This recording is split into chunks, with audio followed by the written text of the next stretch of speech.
If you're into Game Boy, there's a good chance you'll like my new Neo Geo Pocket Color series too. Every Thursday I'm reviewing a new Neo Geo game. Just join the PO3 Patreon or become a channel member here on YouTube.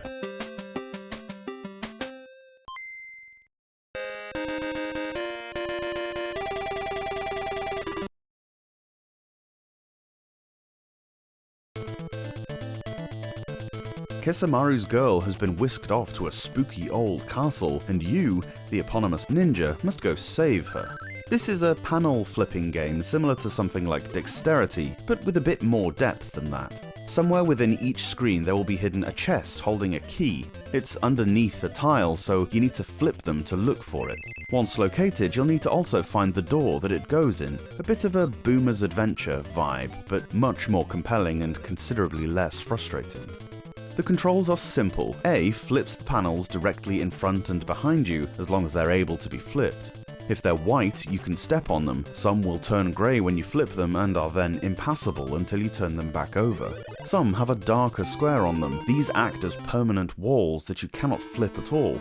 Boulders can be pushed across tiles as long as they're white. These can fill into pits to act as bridges. B uses various power-ups that you can find, including bombs, shurikens that fire in 4 diagonal directions, and invincibility potions. Under some tiles you'll find these scrolls. You can see how many you've collected in the top right-hand corner. 10 of these will earn you an extra life. They're plentiful, at least early on. There are 4 in the first level alone, for example. Not all the pickups are beneficial, however. There's one potion that flips your controls around for a few seconds, which, if you don't realize it in time, can cause you to stumble into instant death pits. It's quite precise, but you can turn around on the spot without moving tiles by tapping the slightest little press of the D-pad. It's delicate, any more than a couple of frames and you will actually move. I'm reminded of something like Roland's Curse or Ultima Runes of Virtue, where this absolutely was not possible, and it definitely made those respective games trickier.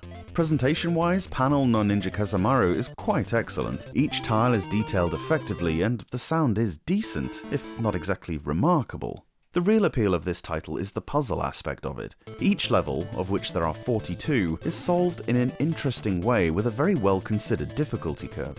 There are tiles that look a little like top-down pyramids. These are teleport blocks that operate in pairs. It's not obvious which ones pair together, so you'll have to try them all out. There's no time limit on these levels, so it's worth full clearing, turning over as many tiles as you can.